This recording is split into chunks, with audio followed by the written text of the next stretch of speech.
Yes, so thank you very much for having me and for inviting me here. I'm very excited to be here and to speak to so many people who are dedicating their work life to sustainability. Uh, as already mentioned, Fork Ranger is about food and climate change. And generally, we try to help people with answering two very tricky, complicated questions. One, what can I do about climate change? And the other one, what should I eat tonight? And we try to answer those two questions by translating all the climate science into very digestible infographics and recipes so people know what to do and can also put it into action. And we do this, we have three general products. The way we help people, we have a cookbook, which is also, it's a bit more than a cookbook. And we have a seasonal calendar to help people eat more seasonally. And we have a free app where you answer a daily quiz question about sustainable food. And with that, you unlock a recipe. And of course, in my personal life, I don't just try to eat more sustainably, I also try to live more sustainably in general, like probably many of you.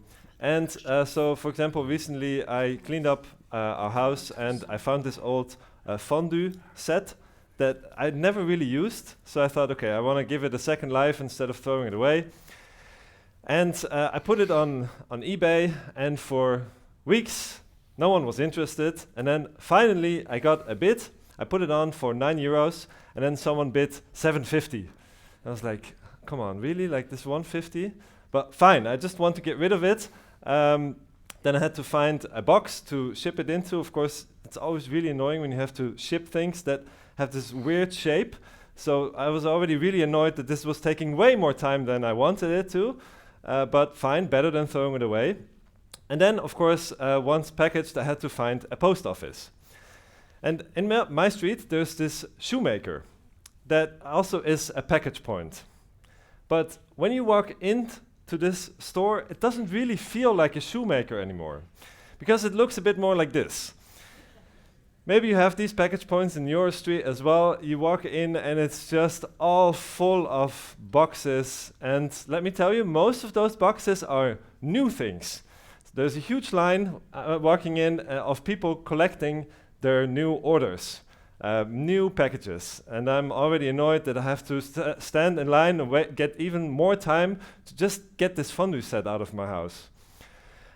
And then it's finally my turn. And you know this feeling when you're really annoyed, but someone is so friendly to you that it completely sort of bursts your negative aura? Well, that's not what happened. This guy was even grumpier than me. He just took my package without saying anything and sent me out on my way. So I walk out of the door. I almost get run over by one of those stupid fat bikes. And the thing in my street is that to get home, I have to walk between a McDonald's and a KFC. They're always right opposites of each other. And for someone working on sustainable and healthy food, well, it's a bit depressing to walk by and see loads of people every single day just stuffing themselves, by themselves, lonely, eating all this unhealthy food. And in moments like that, it feels a bit depressing. What difference am I making with my little second-hand fondue set while all these people are ordering all this new stuff and trying to help people make more sustainable food choices, and here they are stuffing themselves with hamburgers? In those moments, it feels a little bit like I'm in the movie WALL-E. In the movie WALL-E, humans have polluted the Earth so much that they had to leave, and they now live on a spaceship. They drive around in these, not fat bikes, but fat chairs, with entertainment screens, and they can get anything they want at the click of a button. Since this movie came out in 2008, people have started to look more and more like this, not just because of the screens, but also in size, because 1/3 of all humans on planet Earth is now overweight. And it's not just that the people have started looking more like WALL-E, also our planet and our shoemakers. The Earth Overshoot Day in Belgium, the day on which we've used up our budget of resources for the year, was already 10 weeks ago here in Belgium. And of course, we all know all of the problems that we have. And the main villain in the movie WALL-E is a company called B&L. Stands for big and large. They have these ultra stores on Earth that have now been abandoned, and it's their hunger for extracting more resources and creating more profit, creating more stuff that eventually caused all this pollution. And of course, that's why all of you are here, to make sure that the company that you work for doesn't end up being the next B&L. For me, what is so fun about WALL-E is that it's the perfect representation of consumerism, a system where we consume and extract more resources than is good for us and good for our environment. And in order to solve this, to get rid of the system, we need to replace consumerism with something else. We need a different kind of system. And really, this new system, it requires a change of perspective, and it only really needs to do three things. First, it should work in harmony with nature. Second, it should be healthy for people. And, of course, it should also make us happy. Hopefully that's not too much to ask for. And the more I read about these things, the more fascinating I find it that all these three things are so connected. For example, if you have more songbirds in your backyard, that gives you the same amount of happiness as an increase in salary. The other interesting thing is that if you ever are in a hospital, make sure to get a room where you can see some green outside of your window. Because if you see some green in your hospital room, you recover a whole day faster. And also, just a short walk in nature increases attention, makes you less stressed, makes you more happy. So clearly, being in harmony is not just good for sustainability, but also good for mostly everything. Now, of course, how would that work as a company? How can you be in harmony with nature? One of the most inspiring examples that I've ever come across is in the book Cradle to Cradle. And the authors describe a story of a Swiss company that creates upholstery, so the textiles around chairs and sofas. And 30 years ago, so this is already a long time ago, they wanted to create a new innovative product. First, they thought, okay, let's recycle some PET bottles and then combine that with cotton to make a new textile. But then they found out, well, the recycled PET would still release microplastics, and also combining the synthetic material with the natural material would make it more difficult to recycle. So maybe that's not really the product that they wanted to make. So they went back to the drawing board and they started talking to the people who sit the most. They started interviewing people in wheelchairs. And they asked them for what would you need in the ideal seating fabric. And they concluded two things. It needs to be strong and it needs to be breathable. So they looked around, and in the end, they decided that they would use two materials. One would be wool, because that insulates in winter, but also cools during summer. And the other is something called China grass, which is a fabric that absorbs moisture really well.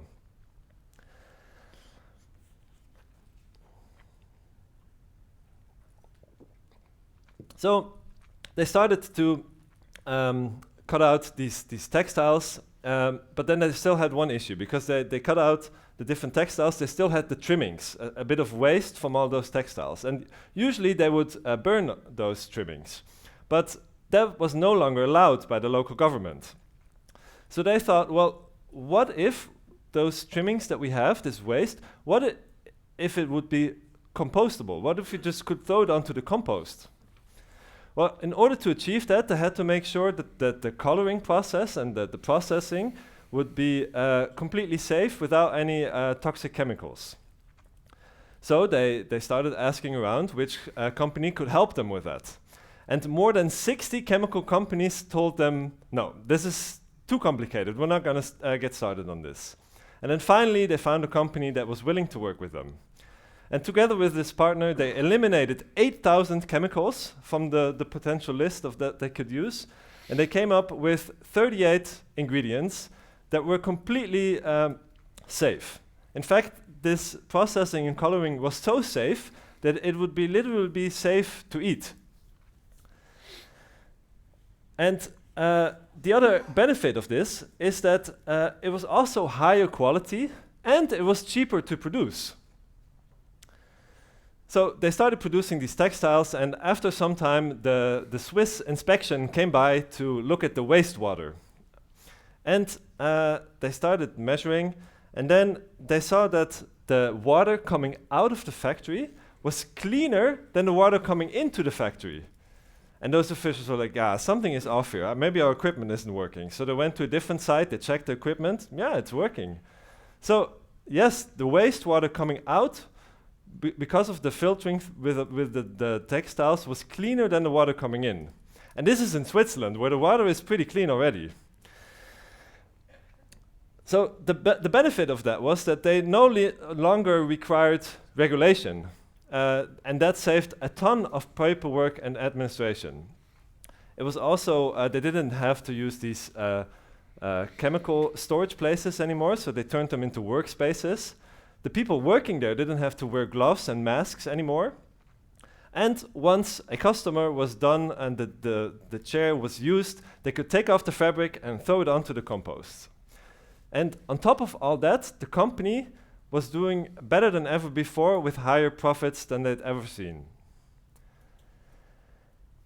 It's a beautiful picture and such a good, I think, goal of what we should be striving for, to create value on all aspects, not just financial, not just about reducing some of the negative aspects while still having healthy financials, but about adding something positive on all aspects.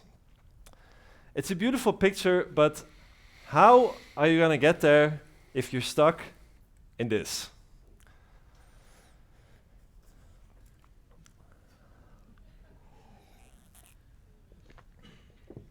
How do you move forward when you feel caught in dilemmas? Sustainability brings all these dilemmas and complexities, and sometimes you just feel caught. And how do you move forward? I want to illustrate and give you some tips with a personal example that I experienced when it comes to sustainable dilemmas. And I want to give you 3 tips of sort of how to get moving when you feel stuck.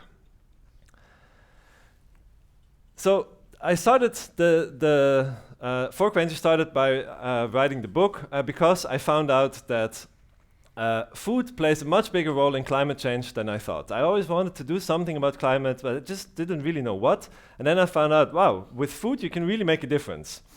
So I started making my own recipes. I started researching a lot how to make the right choice. And some day I walked into the supermarket to buy tomatoes with all my new knowledge.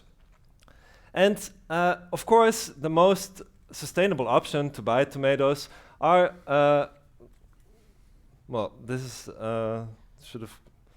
that's okay. It switched around. The most sustainable option for tomatoes are, of course, local and seasonal tomatoes, which, in one research that I found, have a footprint of 180 grams CO2 per kilo.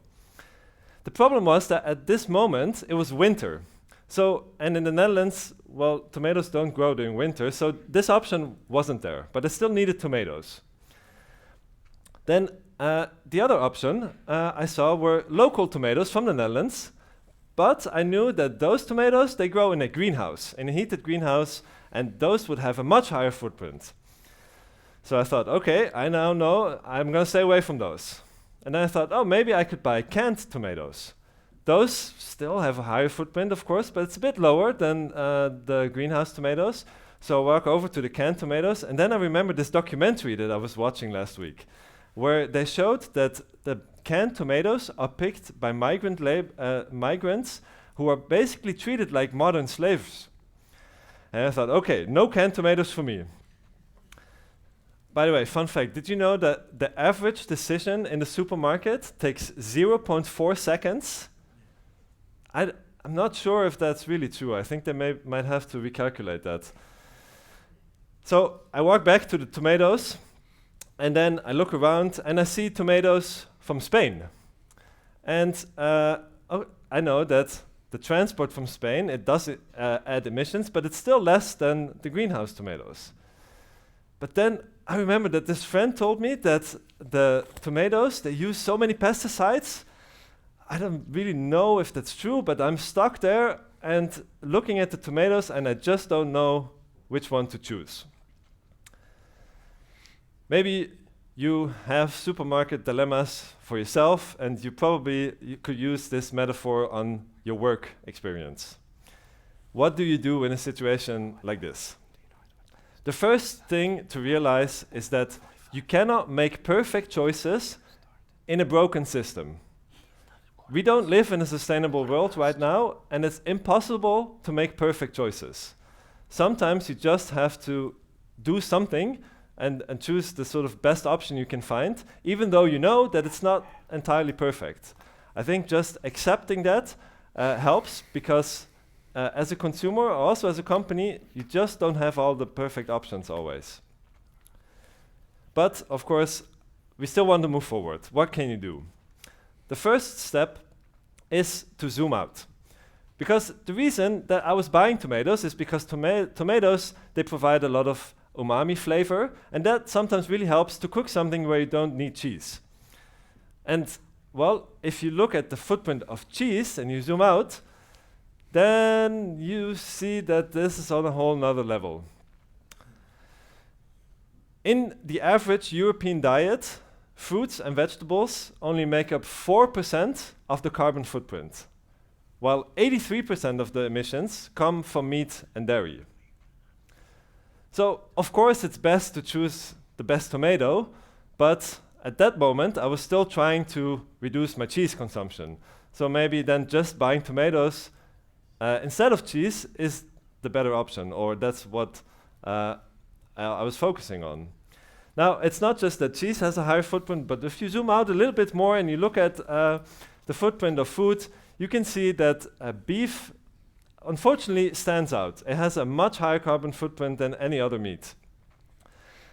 And so that helps to, zooming out helps to sort of see the big opportunity.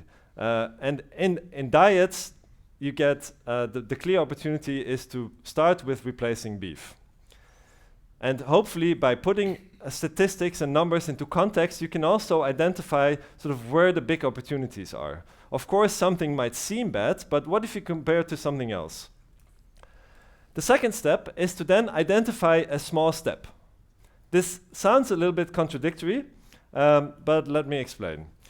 I read a book about behavior change called Kaizen, and in there, the author tells such a fascinating story about a woman, a single mother, who was really stressed. She was super busy, but she really needed to work out. She needed to do some activity, but she just couldn't find the time for it. And then at some point, the author suggested to her, well, why don't you start with walking in front of the TV for 1 minute every day while you're watching TV, just walking for 1 minute. The doctor that was also there during that meeting looked really shocked, like, 1 minute? Come on, what's that gonna do for her? But she went home, she did this for a week, and after a week she came back and she was really excited. She said, oh, I did it, tell me what else can I do? The thing with making the first step as small as possible is that it avoids this reaction that a lot of people get when you confront them with big changes. When we confront someone with a big change, for example, telling a meat lover that they have to eat less meat or go vegetarian even, that it's a huge step. It's so big that it activates their fight or flight response. And then rather than doing something, they just don't do anything. And in order to bypass this response, it helps to make the step as small as possible. That almost feels ridiculously small. It's like, yeah, of course, walking in front of the TV for a minute, I can do that. And so the trick is finding a small step that for this big opportunity. So, of course, when it comes to this whole impact of meat, you could say maybe eating vegetarian 1 day a week. That would reduce the footprint of the average diet by 5%. But if you replace beef with pork and chicken, that reduces the carbon footprint by 21%. We sometimes get a lot of criticism when we promote these statistics because, of course, replacing beef with chicken is not really the ideal solution. Ideally, we would reduce meat consumption in general. But this is really something we found that really helps people to at least get started and to start doing something rather than nothing. And the trick with these identifying a small step, it's a bit tricky because not all small steps matter. But I would say a small step would have to be a conscious action, something that people consciously have to do. So replacing beef, it's still for people something that they actually have to give up. It's still asking them something, but it is a small step. It helps if it's repeatable and if it points towards this bigger system change. So for example, yes, replacing beef is a small step, but it does make a big difference. But for example, replacing a plastic straw with a paper straw, that's also a small step, but well, it doesn't really do that much, and also it doesn't point towards the system change because you're still using a single-use straw. So it's a bit complicated to find the right small step, but it can be super effective if you identify something big, a big opportunity, and then start with a small step.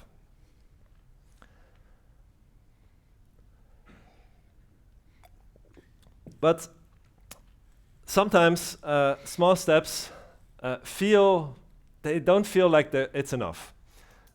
Sometimes it all feels like things are moving too slow and it's too late for baby steps. And especially in those moments when, like me, you're walking through the street and you're thinking like, what difference am I really making? While all these other people are still going along the way, what difference am I really making? Maybe in my own life, but also maybe as a sustainability manager, I'm sure you don't have always an easy time in the rest of your company. And then it can sometimes feel a little bit lonely. A little bit like you're the crazy person. Like in this video. This is a video called Leadership Lessons from Dancing Guy.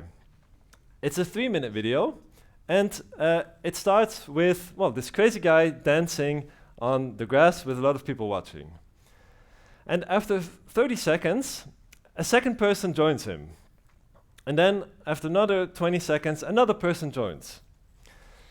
It takes half the video to go from 1 to 3. And then it takes the second half of the video to go from 3 to 300. It's a really fun video, and I think this is exactly how it's going to work with sustainability as well, and with this whole transition. Right now, it might feel like you're part of this crazy group of people trying to really do something, working so hard, while a lot of people are just standing on the sidelines. But we are gathering a lot of momentum, and at some point it's going to take off. And of course, all these new regulations, they're scary and they're complicated, but it does show that things are happening. Things have been set in motion. And so the third step, I would say, is inviting others. So often we're stuck in just what we can do ourselves. For example, when it comes to eating less meat, but maybe it makes a much bigger difference to, instead of trying to find the perfect sustainable option, which doesn't exist anyway, try to get as many people as possible to get to do the best option that might not be perfect, but it already makes a huge difference. What we have to do is to invite other people to come along, to grow the movement, to grow the momentum. That's what's really gonna drive a lot of change. And in these 5 years that I've been working on Fork Ranger and since writing the first version of the book, a lot of things have happened. And a lot of things are changing, but they're not always so noticeable. I was, for example, last month, the news came out that this year is going to be the first year that China's emissions are projected to fall. Because they've been invested so heavily into renewable energy. And what I also found fascinating is that since 2019, the electricity generated by solar power has doubled. Of course, it still needs to grow further, but a doubling is it's a good growth rate of change. In our experience, also, when we talk to people, we see a lot of more awareness. And 5 years ago, when I started on this, sort of the insight that food has a big impact on the climate was sort of a new thing. It was a complete revelation for me. And a lot of people hadn't heard about it back then. Now, everyone knows. Of course, not everyone is maybe acting that way, but we've all heard about it. So things are moving. And, well, luckily for us also, more people are aware, more people want to change their habits, more and more people are ordering the book on our web shop. And we have someone who helps us send those packages, but once in a while, that person's not available, and then I have to send the book, and then I have to go to a post office. So recently, it was time to send another package, and I went to my shoemaker in my street. And when I entered, I couldn't believe my eyes. It was all empty. No packages, no boxes, and a very friendly guy. So I asked him, hey, what's going on here? What happened? And he said, yeah, I was so sick of it. 4,000 packages a month, all these grumpy people, all this stress. I had enough. I quit. And of course, it did cost him something. He got a small fee for the packages. He also got new customers.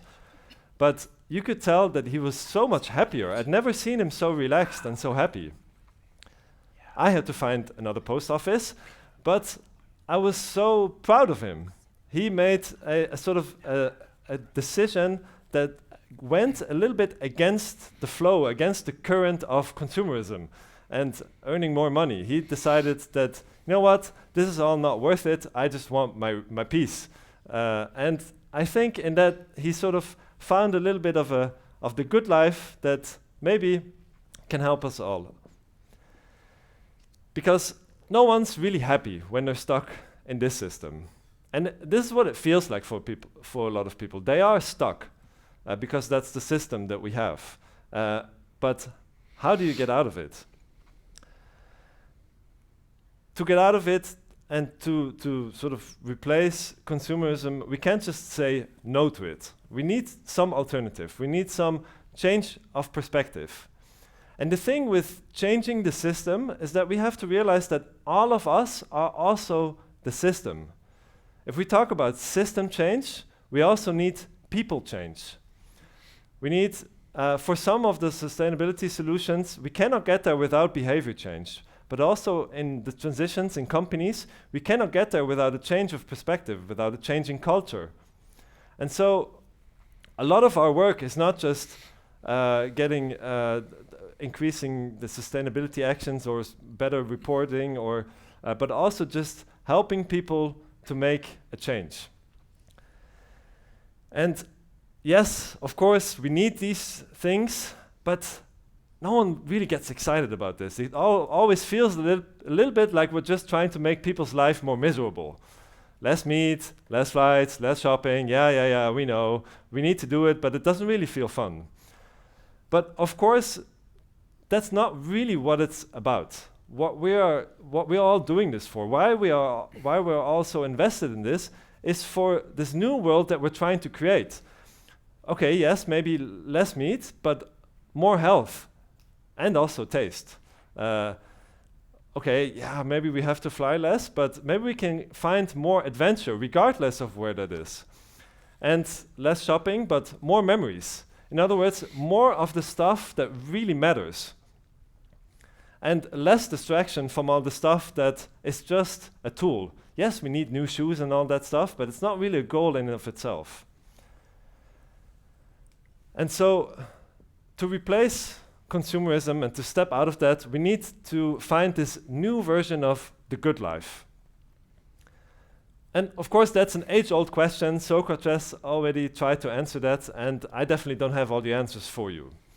But I did find some answers of what a new version of the good life could look like in another movie. In fact, I found it in my favorite movie of all time, The Lord of the Rings. Quick check, who of you has seen this movie? Okay, good, that's at least the majority.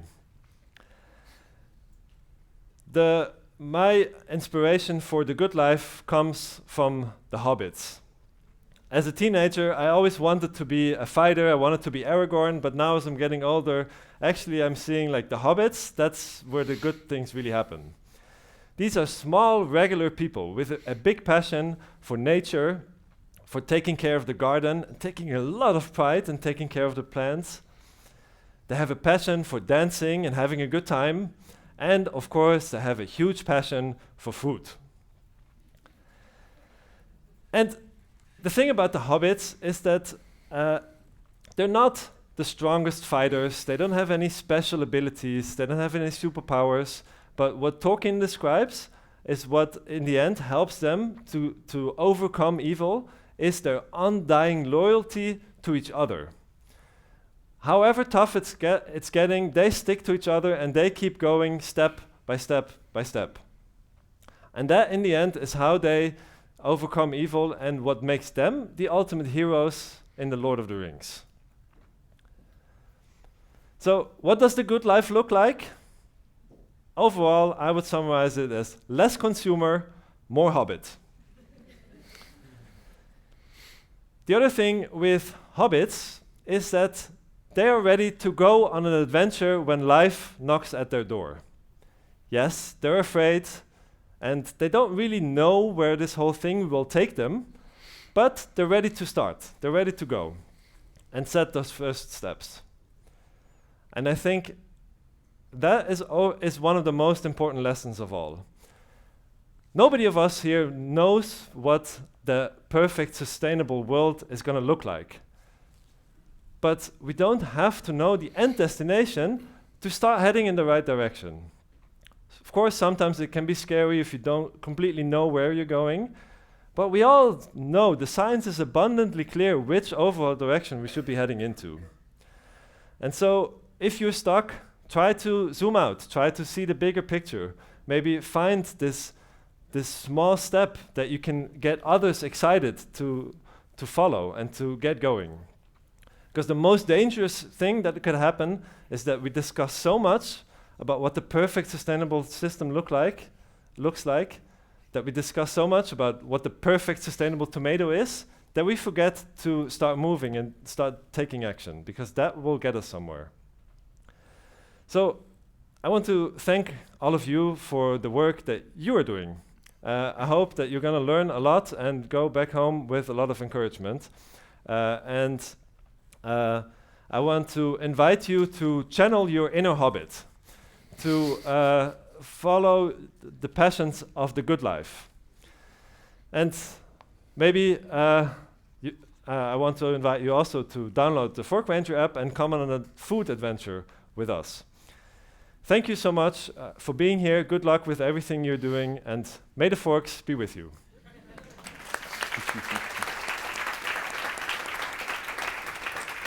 Thank you so much, Frank.